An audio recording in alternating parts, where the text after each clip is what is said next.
El caso Koldo añade nuevos aprietos a Moncloa. El informe de la Guardia Civil sitúa al exministro Ábalos en el centro de la trama. Ese informe muestra que Pedro Sánchez dio la autorización a Ábalos para que la vicepresidenta de Venezuela viajara a España, a pesar de que Delcy Rodríguez tenía prohibido pisar suelo europeo. La Guardia Civil cree que la trama influyó en el rescate de Air Europa. José Luis Ábalos está a punto de ser imputado. No hay nadie que pueda sustituir a Sánchez. Yo tengo en la cabeza varios. Pero claro, si lo que salga de mi cabeza se conoce públicamente, está muerto. Felipe González y Alfonso Guerra se reúnen en el programa Espejo Público de Antena 3 y lanzan duras críticas a la situación actual del PSOE a solo mes y medio del Congreso del partido, en el que Pedro Sánchez pretende solidificar su liderazgo interno. González dice tener claros algunos candidatos que podrían ocupar el puesto de Sánchez, pero, lo acaban de escuchar, no quiere dar sus nombres porque cree que entonces estarían muertos. Buenas noches y además en Antena 3 Noticias, la noticia por la que se recordará este 10 de octubre de 2024. Se retira el mejor deportista español de la historia. Hola a todos, estoy aquí para comunicaros que me retiro del tenis profesional. Rafael Nadal dejará el tenis profesional en cuestión de semanas. Será defendiendo a España en la Copa Davis. Atrás quedarán sus 22 títulos de Grand Slam y un récord que será muy difícil que alguien pueda mejorar. 14 Roland Garros. El huracán Milton se aleja de Florida, pero deja a su paso al menos 10 muertos, mucha destrucción y 3 millones de personas sin luz. 4 de las muertes ocurrieron durante el frente de tornados previos al ciclón. Ahora preocupan las inundaciones.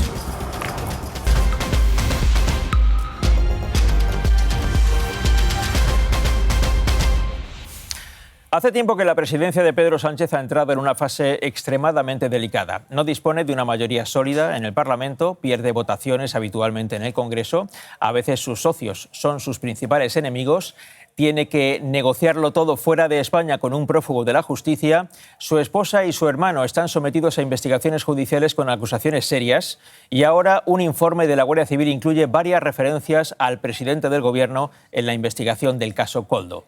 Y eso añade dudas razonables sobre si todo lo que se ha hecho desde Moncloa se ajusta a la pulcritud exigible. De momento, la Audiencia Nacional considera que esa pulcritud ha estado ausente en el comportamiento de quien fue el número 2 de Sánchez en el PSOE, José Luis Ábalos. Esta mañana en el Congreso se han votado varias enmiendas. Durante esa votación, Ábalos ha permanecido en su escaño. Minutos más tarde, ya no estaba en la imagen ofrecida por las cámaras del hemiciclo. Eso ocurría justo cuando se conocía que la Audiencia Nacional había preguntado a la presidencia del Congreso si Ábalos es diputado.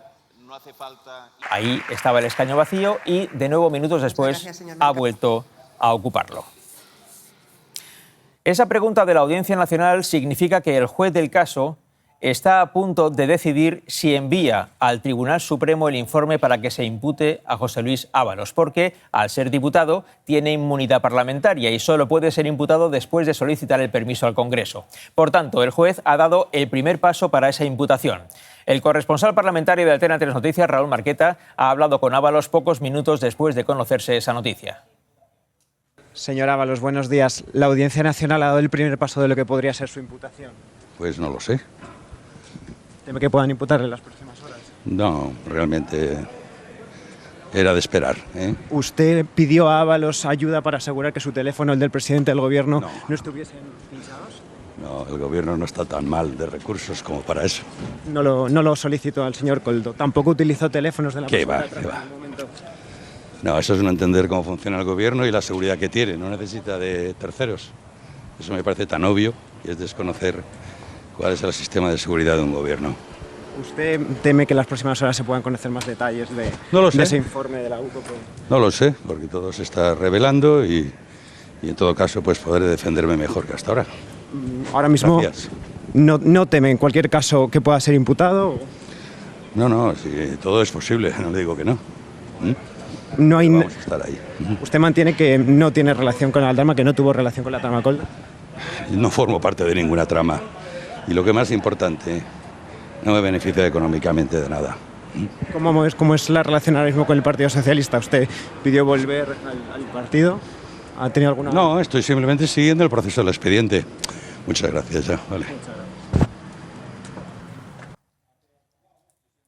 Ábalos ya lo esperaba y, como acaban de escuchar, ha aprovechado para negar que haya obtenido algún tipo de beneficio económico. Seguramente esa va a ser precisamente la base de su defensa si finalmente, como parece, es imputado. Lo que no admite dudas en esta intensa jornada son los pasos y trámites que ahora quedan por delante en el Congreso. Raúl Marqueta.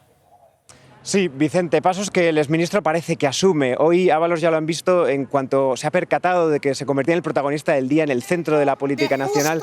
Ha intentado escabullirse buscando una salida que pocas veces utilizan los diputados, pero bueno, ahí estábamos. Lo previsible ahora, si el juez pide esa imputación, es que arranque aquí en la Cámara un trámite de más o menos un mes para autorizarlo, porque recordemos que él está aforado, aunque nunca el Congreso ha impedido una imputación.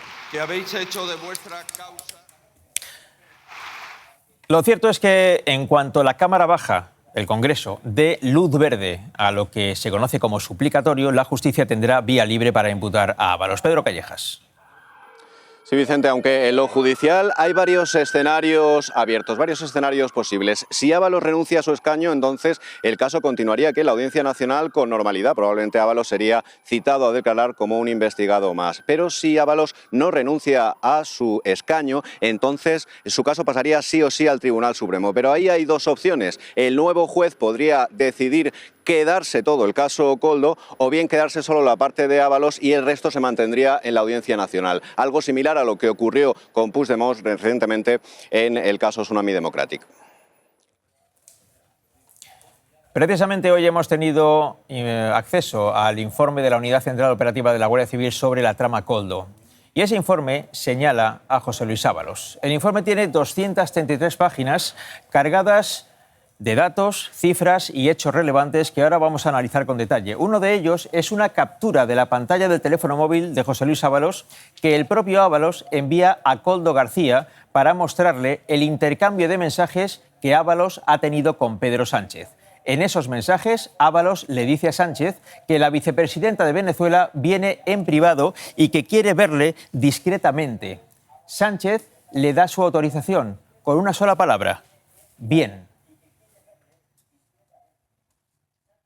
Madrugada del 20 de enero 2020, Delcy Rodríguez aterriza en Madrid. La recibe en la terminal de autoridades el exministro Ábalos. De lo que ocurrió esa noche, el gobierno siempre ha dado versiones contradictorias. Me reuní con el ministro de Turismo. Estaba de tránsito. Pero ahora la UCO sí da datos. El más relevante, que ese encuentro no fue fortuito, porque el informe recoge una supuesta carta de invitación de Ábalos a Delcy e incluso un mensaje donde el ministro avisó al presidente del gobierno. La Guardia Civil, de hecho, considera que Sánchez habría dado su consentimiento para esta visita. Lo que aún es una incógnita es qué pasó en ese encuentro. Otra cosa son los vínculos de varios miembros de la trama con Venezuela que se evidencian durante todo el informe, con conversaciones entre Aldama y Delcy Rodríguez en las que la vicepresidenta de Venezuela se interesa por Ábalos. Vínculos con Venezuela que Aldama tenía ya en 2019 cuando llevó a Ferraz a varios embajadores de Guaidó para reunirse con Ábalos. A mí me sorprendió el interés de Ábalos en conocer a detalle la relación comercial y de negocios entre España y Venezuela. Los testigos de aquel encuentro llegan a sugerir que el interés de Aldama y Ábalos se centraba en ser intermediarios para obtener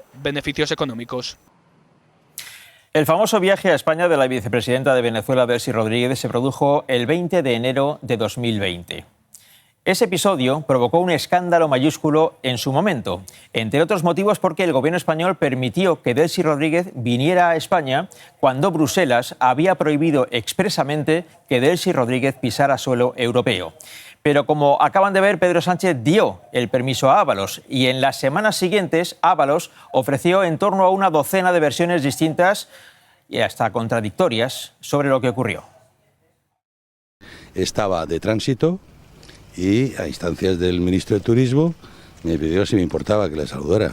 En esas circunstancias no sé cómo reacciona cada uno, pero en mi caso la saludé. Que en todo momento estuvo la policía y la Guardia Civil, porque ya desde la tarde se sabía que en ese vuelo también iba la vicepresidenta y por lo tanto desde Interior se tomaron todas las medidas. A mí lo que me dice el ministro Marlaska es que le llega información de que en ese avión donde llegaba el ministro de Turismo, que él sabía que yo iba a ir a recogerlo, parece que, por la información que le había llegado, viajaba también la vicepresidenta de Venezuela. ¿Eso a qué hora es, esa llamada, aproximadamente? Pues poco antes estaba yo ya preparándome para ir. Yo tenía previsto llegar en torno a las 11 de la noche, que era la hora prevista de llegada del avión, pues quizá 2 horas antes aproximadamente.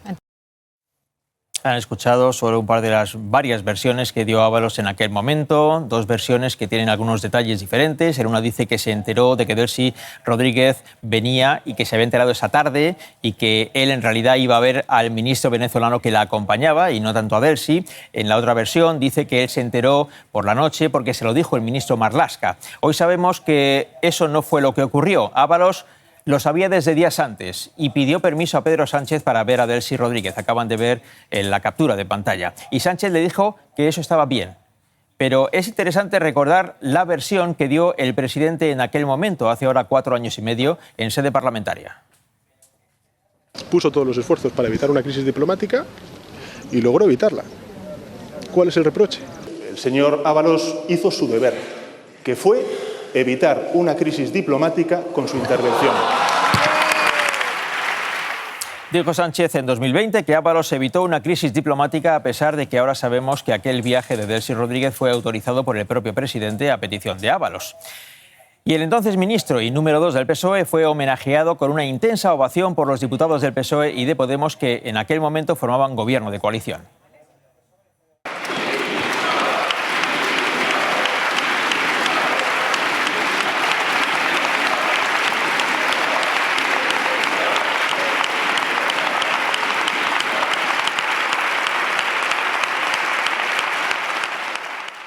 Aquel entusiasmo, diputados puestos en pie, ha decaído con el tiempo. Un año después, Sánchez echó a Ábalos del gobierno y del cargo en el partido. En febrero de este año lo echaron del grupo parlamentario. Hemos escuchado solo un pequeño ejemplo del florilegio de versiones que Ábalos dio sobre aquel fantasmal viaje de Delcy Rodríguez, pero por si no hubiera versiones suficientes, Moncloa ha ofrecido hoy mismo una nueva. Reconocen que, en efecto, Pedro Sánchez autorizó la visita de Delcy Rodríguez, pero porque no sabía, dicen, que tenía prohibida su entrada en la Unión Europea. Se plantea por un ministro, en este caso el ministro de Fomento, una visita a España de la vicepresidenta de un gobierno, en este caso el gobierno venezolano. En cuanto al gobierno de España constata que hay sanciones de la Unión Europea, si se produce la entrada en el espacio Schengen de la vicepresidenta, lo que se hace es que esa visita se cancela y no se produce. El gobierno no lo sabía. No hubo, por tanto, visita oficial, esa es la versión de Moncloa, pero Delcy Rodríguez fue recibida a pie de pista por un ministro del gobierno español. Hasta aquí han llegado las explicaciones de hoy, pero, Lucía Fernández, ¿qué más se dice en el Palacio de la Moncloa? Pues aquí lo que nos dicen es que hay cero preocupación, ningún temor a que algo de este caso termine salpicando al presidente del gobierno. Sobre Delcy Rodríguez, que no hubo visita oficial porque en cuanto Sánchez supo que no podía pisar suelo europeo, se canceló esa visita. Sobre Ábalos, que ya le han abierto un expediente, que ellos colaboran con la justicia y tolerancia cero ante la corrupción. Y sobre Air Europa, poco más, que el gobierno rescató a esta empresa igual que a otras. Así que ya decimos aquí en Moncloa, de momento tranquilidad, ninguna preocupación. Bien, ese escándalo, ya se lo hemos contado, se produjo a finales de enero de 2020. La polémica fue muy intensa, pero la investigación quedó aparcada sine die mes y medio después, más o menos, porque empezó la pandemia y, lógicamente, nadie estaba para ocuparse de otra cosa que no fuese el COVID. Pero ahora el escándalo resucita por su conexión con la trama Koldo, según el informe de la Guardia Civil. También hay en ese informe otro episodio muy relevante que habla de la relación entre el empresario y cabecilla de la trama, Víctor de Aldama, con Delcy Rodríguez, la vicepresidenta de Venezuela. Según el informe de la Guardia Civil, Aldama podría haber intervenido en una transacción de oro que podría haberse realizado desde Rusia a Venezuela. Los agentes que investigan este caso se basan en un contrato de compraventa en el que Venezuela ofrece 104 barras de oro por un valor de casi 70 millones de euros. Y no solo eso, también consta una conversación entre Aldama y Delcy Rodríguez en la que el comisionista dice que todo está listo y que saldrá para allá unos días más tarde. Los investigadores de la Guardia Civil creen que se refiere al oro. Y ese mensaje se envió solo 3 semanas antes de que Delcy Rodríguez aterrizase en el aeropuerto de Barajas y después se marchase con un buen número de maletas cuyo contenido nunca se quiso aclarar. El Delsigate no es el único asunto en el que Pedro Sánchez aparece mencionado en ese informe. Ese informe de la UCO concluye que Aldama se valió de su relación con Ábalos para influir en la concesión del rescate de Europa por parte del Gobierno. Y Sánchez habría intervenido. Hay una fecha clave, es el 16 de julio de 2020. Ese día, el presidente del Gobierno, Ábalos, y la entonces vicepresidenta Nadia Calviño se reúnen para hablar de ese posible rescate de Europa. Por la tarde hay un encuentro entre Ábalos, Hidalgo y Aldama. Al día siguiente, Aldama escribe un mensaje a Hidalgo con ese texto. Me dice K, en referencia a Koldo, que ya le ha llamado el 1. Es decir, que Pedro Sánchez ha llamado a Ábalos. Eso es lo que concluye la Guardia Civil. En cuanto sepa, te digo. Así termina el mensaje. Nuevamente aparece el 1, al que los investigadores de la Guardia Civil identifican con Pedro Sánchez. 4 meses después se produjo el rescate por parte del Gobierno a Air Europa. Fueron 435 millones de euros. Hay otro detalle en el informe relacionado con la pareja del exministro José Luis Ábalos. La UCO revela que Víctor de Aldama pagaba el alquiler de su apartamento y que esa mujer fue contratada en varios organismos dependientes del Gobierno. Toda esta información coincide con la declaración hoy en la Audiencia Nacional de Víctor de Aldama por otra trama, la de hidrocarburos, en la que también está imputado. El juez ha decretado su ingreso en prisión incondicional por su implicación en este caso que investiga un fraude del IVA de 180 millones de euros. La existencia de varias tramas investigadas por la justicia tiene como protagonista a ese hombre, Víctor de Aldama. La Guardia Civil lo califica como el nexo corruptor con agentes de la Guardia Civil que también están implicados. Uno de ellos llegó a facilitar teléfonos seguros, no fácilmente hackeables, para que todos pudieran comunicarse de forma segura. En el informe la UCO lo deja claro, Ábalos tenía un papel relevante en su relación con Aldama, Koldo y la organización criminal. Pero hay más, porque tenían acceso de primera mano a la información de la Guardia Civil y el nexo era el comandante Rubén Villalba. Aquí le vemos con Koldo, quien llegaba a pedirle favores personales como averiguar si el teléfono de Ábalos estaba pinchado. Incluso cambiaban los móviles habitualmente para asegurarse de que nadie les espiaba. El propio Villalba reconoce que era él quien se los facilitaba. Ellos han pagado en todo este tiempo, tanto Koldo como Aldana, ellos han pagado, por ejemplo, cuando le proporcionábamos teléfono en B. La investigación del caso avanza y en las conversaciones entre los agentes se dispara el nerviosismo. Cuando llega la noticia, joder, hostia, nos quedamos acojonados. Parece que que tienen algo, pero claro, joder, el Koldo cabreado como una mona, el Víctor Aldana cabreado como una mona, pensando que encima les hemos hecho una croqueta. En el momento de esta conversación, tanto Koldo como Aldama ya habían sido detenidos. En su día, buena parte de lo que hoy aparece en el informe de la Guardia Civil y en esas grabaciones que han escuchado fue publicado por medios de comunicación. Y los medios de comunicación fueron acusados de publicar bulos. Todavía hoy. Con estas últimas informaciones, el Partido Popular ha anunciado nuevas citaciones en su comisión para investigar este caso en el Senado. Esther Vaquero. Desde el 24 de octubre hasta el 7 de noviembre. Entre esas dos fechas se ha establecido un nuevo calendario de comparecencias por el caso Koldo. Comenzará el ministro del Interior, Fernando Grande Marlaska, y terminará el que fuera CEO de Globalia, Javier Hidalgo. Entre medias también están citados para declarar el exdirector de la Guardia Civil, Leonardo Marcos González, o el excomandante Rubén Villalba, imputado en el caso.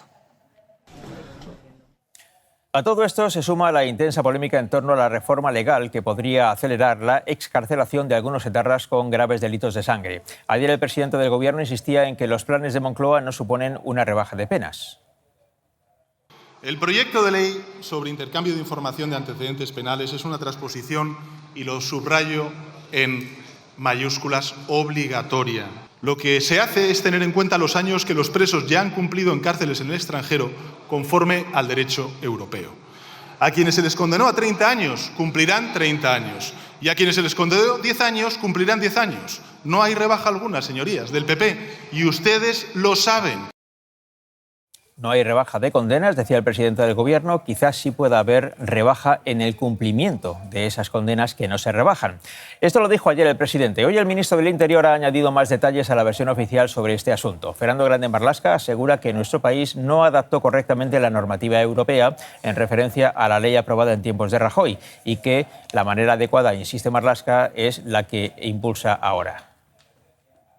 Siempre la Unión Europea nos ha mirado con la concreción de que no había una correcta transposición de esa normativa en los términos. Y la cuestión es, vuelvo a decir, y estando en Europa, dar cumplimiento a algo relevante como es transponer correctamente una normativa europea. El diputado del Partido Popular, Miguel Tellado, protagonizó ayer en el Congreso uno de los momentos más criticados del día al sacar una foto con militantes socialistas asesinados por ETA. Mostraba a estos 12 cargos socialistas mientras recriminaba al Gobierno la polémica ley. Hoy María Jáuregui, hija de uno de los fallecidos, pide a Tellado que respete la memoria de su padre. Desde el Gobierno no han tardado en recriminarle su intervención. Fue lo más repugnante que he visto yo hace mucho tiempo aquí en esta Cámara. Ha tenido respuesta de las propias víctimas. Me gustaría que les sirviera al Partido Popular para reflexionar. Tengo pocas esperanzas de esto, Que el Gobierno está utilizando a las víctimas de terrorismo como moneda de cambio. El presidente del Gobierno sigue con la ronda de contactos con las autonomías. Hoy ha recibido a los presidentes de Aragón, Navarra y Canarias. El presidente canario ha criticado que el Partido Popular haya roto las negociaciones por el reparto de menores migrantes. Fernando Clavijo también ha acusado al Gobierno de mirar para otro lado en la crisis migratoria y le ha pedido más recursos, además de esos 50 millones que ya están comprometidos y que, según ha dicho hoy, recibirán antes de final de mes. No puede ser que en todo este drama el Gobierno haya estado mirando para otro lado. El Gobierno de España tiene que poner recursos y tiene que coordinar este fenómeno. Tiene que ser un compromiso de todos. Y creo que eso el Partido Popular no lo ha terminado de entender. Y parece que tampoco les pesa. Rocío Monasterio, hasta ahora portavoz de Vox en la Asamblea de Madrid, ha anunciado hoy que abandona la política. Lo hace después de que Vox la cesara como presidenta del partido en la Comunidad de Madrid. Tras acusar a Abascal de imponer a dedo a la nueva dirección, Monasterio se ha despedido lanzando varios reproches al que hasta ahora era su partido. Con la satisfacción de haber contribuido a los avances del partido desde su fundación, cuando las cosas eran difíciles, cuando el espíritu de todos era limpio y cuando el partido destacaba por la solvencia de muchos de sus miembros. Está en su derecho. Son críticas y pullas nuevas, está en su derecho, pero yo le deseo buena suerte. Son imágenes del año 1974. El Partido Socialista celebraba el Congreso de Suresnes, el último congreso del PSOE en el exilio. De allí salió un nuevo ideario político, desde luego un nuevo liderazgo, el de Felipe González, acompañado de Alfonso Guerra, ambos elegidos para liderar el futuro del PSOE. Esta semana se cumple el 50 aniversario de aquel congreso que marcó un antes y un después en el Partido Socialista. Dos de sus principales protagonistas, de hecho los dos principales, Felipe González y Alfonso Guerra, se han reunido hoy en Espejo Público.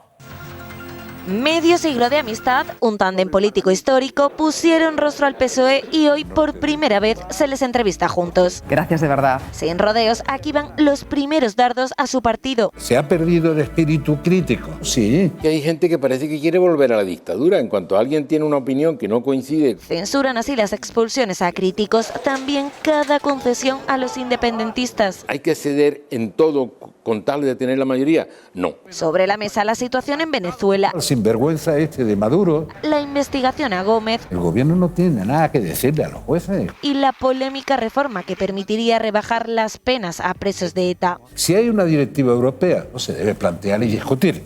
Lo que no se debe hacer es el trapicheo este. Sin dar cuenta de ello una enmienda y los otros ni ven la enmienda. La calidad democrática ha bajado mucho. En el hemiciclo ponen la vista, pero también aquí, en la dirección de su partido. No hay nadie que pueda sustituir a Sánchez. García Paje, por ejemplo. Yo tengo en la cabeza varios, pero claro, si lo que salga de mi cabeza se conoce públicamente, está muerto. Prefiere no desvelarlo a poco más de un mes del Congreso Federal del partido. Son imágenes del paso del huracán Milton por Florida. Lo hizo con menor intensidad, pero no se ha evitado los daños. Hay al menos 10 muertos y más de 3 millones de personas sin luz. El huracán Milton ya está en el Atlántico, pero el peligro no ha pasado. Ahora preocupan las inundaciones y la cifra de víctimas podría aumentar a medida que avanzan las labores de rescate. Antonio Belchi. Sí, en los lugares más afectados por el paso del ciclón se amontonan los escombros, como en este barrio, donde un tornado arrasó con varias casas a medida que avanzaba el huracán. Los equipos de emergencia continúan con las labores de rescate, pero aún no han podido acceder a algunas zonas por las inundaciones. Se desconoce el balance total de los daños, aunque el gobernador de Florida ha asegurado que afortunadamente no sucedió el peor escenario, el de una devastación sin precedentes. Con rachas de viento que arrancan palmeras del suelo, destrozan tejados y dejan los coches del revés. Milton ha arrasado con todo lo que ha pillado a su paso. Ya hemos perdido parte del techo, es una locura. El agua se ha filtrado dentro de la casa. En San Petersburg, esta grúa cedió ante la fuerza del huracán, incrustándose dentro del edificio. Por suerte, no hubo víctimas. Es devastador, pero mientras no haya pérdidas de vidas, las cosas se pueden reemplazar, pero las vidas no. El techo de este estadio ha quedado totalmente destrozado. Pese al desastre, en Tampa se esperaban un escenario más catastrófico. Definitivamente ha sido mucho mejor de lo que esperábamos. Aunque la policía y los bomberos continúan evacuando a los afectados, hasta en lanchas neumáticas. La ONU denuncia ataques de Israel al cuartel general de sus fuerzas de paz en Líbano. 2 cascos azules han resultado heridos. Según el Ministerio de Exteriores, los militares españoles se encuentran bien. Israel asegura que pidió que se desplazaran hacia el norte por la escalada de los combates. La condena ha sido unánime por parte de los países europeos que participan en esta misión. Estados Unidos ha pedido explicaciones. Vamos a Bruselas, Guillermo Pascual. Vicente, todos los países que tienen tropas allí han condenado ya estas agresiones que consideran inaceptables. Italia incluso le ha pedido explicaciones al embajador de Israel, que no ha sabido muy bien explicar lo que ha ocurrido, y por eso los italianos están diciendo ya que estos ataques no han sido ni un error ni un accidente. Estoy aquí para comunicaros que me retiro del tenis profesional. Rafael Nadal anuncia su retirada del tenis. A los 38 años cuelga la raqueta por las limitaciones físicas con las que ha tenido que jugar estas 2 últimas temporadas. Creo que no he sido capaz de jugar. Rafa Nadal jugará sus últimos partidos como profesional en Málaga en la final de la Copa Davis. Precisamente esa competición es una de las que le dio sus primeras grandes alegrías como tenista. Jaime Mora. Sí, esa cita andaluza con la selección será de hecho la última ocasión para ver a Rafa Nadal jugando al tenis en territorio español. Antes, en apenas unas semanas, lo habrá hecho en un torneo de exhibición que se disputa en Arabia Saudí. Mientras, para diciembre quedará una gran fiesta de celebración aquí, en su academia, en Manacor, junto a familiares, amigos y a grandes estrellas del circuito ATP. Será la mejor forma, el colofón a una carrera espectacular que ha venido marcada por ejemplaridad dentro y fuera de la pista. Todos estos años de carrera, ¿no? Este fue el último título que levantó Nadal en 2022 en París, su 14º Roland Garros, su última heroicidad, más si recordamos que un mes antes apenas podía andar. El colofón al palmarés envidiable de un luchador eterno con esos 22 Grand Slam como cota inimaginable, unida a las 5 Davis y a los 2 oros olímpicos que ha dado a España. Pero los últimos años han sido un calvario de lesiones, tanto que el año pasado anunciaba que se tomaba un respiro del tenis y apuntaba a esta temporada como la de su retirada. Probablemente el último año de mi carrera deportiva. Así que cuando ha vuelto ha ido recibiendo homenajes por allí por donde ha jugado. Madrid, París y, como no, un último gustazo, jugar en los Juegos Olímpicos y junto a la estrella actual de nuestro tenis, Carlos Alcaraz. Creo que nos llevamos una experiencia única por el resto de nuestras vidas y la hemos disfrutado al máximo. Como ha hecho durante toda su prolífica carrera, desde que decidió, siendo un niño, quedarse con la raqueta en vez de con el balón de fútbol. Se marcha nuestro tenista más grande, abanderado de nuestro deporte a nivel mundial y que deja entre lágrimas al mundo del tenis. Tras la buena acogida de las 2 primeras entregas, esta noche se emite aquí en Antena 3 un nuevo especial de Hablando en Plata. Esta vez, Sonsoles Sonoca desvelará las claves científicamente probadas para vivir más y, sobre todo, mejor. Las pruebas médicas han determinado que tu edad biológica es de ¿Qué ocurre cuando nuestra edad biológica no coincide con la que pone en el DNI? 12 años más de los que tienes. Sí, esto es posible. No me lo puedo creer. Porque aunque para muchos la edad está en la mente, al cuerpo los años también le pesan. Tu cuerpo dobla tu edad real. Y esto preocupa, claro. Es bastante serio. Son 20 años más. Y casi tengo la edad de mi padre. Pero el origen está en lo que hacemos en nuestro día a día. Como mucha guarrería del estrés, de no poder parar. El estrés, la mala alimentación, la falta de sueño, nos quitan años de vida. Cambiar la rutina cuesta. Por eso en este especial descubrirán las claves y los secretos para ganar años a la vida. Se trata no solo de vivir más, sino también mejor, porque cumplir años es un logro y ganar en calidad de vida es posible. La Guardia Civil. Nada de lo que hay en las 233 páginas de ese informe es una buena noticia para Moncloa. España a 10 de octubre de 2024. Buenas noches. Hasta mañana, buenas noches.